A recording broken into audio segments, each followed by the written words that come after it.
A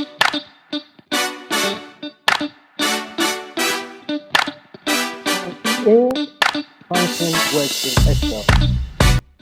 So, have you ever faced a situation where you need to count a range of figures in a particular cell sheet and know the exact number it contains? Okay, we have a simple way to do that. We use the count A function to help us identify the number of count of figures in a range of numbers given. So with this information provided, we would want to know how many figures is in this particular table. Okay, so we say it's equal to count A, then we bring our bracket and we will select the range, the table range, then we close our bracket and press enter, and we realize that the figure here is 10. So there are 10 figures in the table.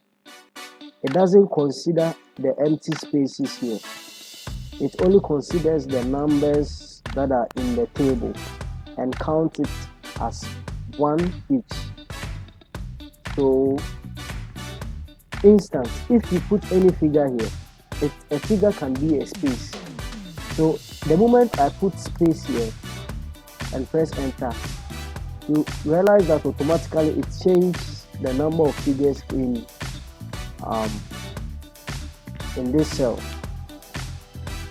It means that even space is considered as a figure in an Excel cell.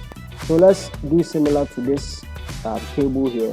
This table contains a group of figures, and there are a lot of spaces between it, and we want to count the number of figures in this particular table. Note that this is not as equal as the sum function. No, this is not adding up all the numbers together, but rather counting the numbers in the cell. So we say it's equal to count A, then we bring our bracket and we select all the range of the table and we close our bracket and enter, and it gives us the exact number of figures in the table, and it's 21. So now you would want to know the number here plus the number here, the number of information contained here and the number of information contained here together in one cell. So you can say that it's equal to count A, brackets, and we select this range of numbers, and we'll bring our comma and we select this range of numbers, and we'll close our brackets and enter, and you can realize that it has given us 31. So it counted the number of figures in this table and the number of figures in this table to give us our result. So that's how we use the count A. Don't forget to subscribe to our channel for more videos and tricks.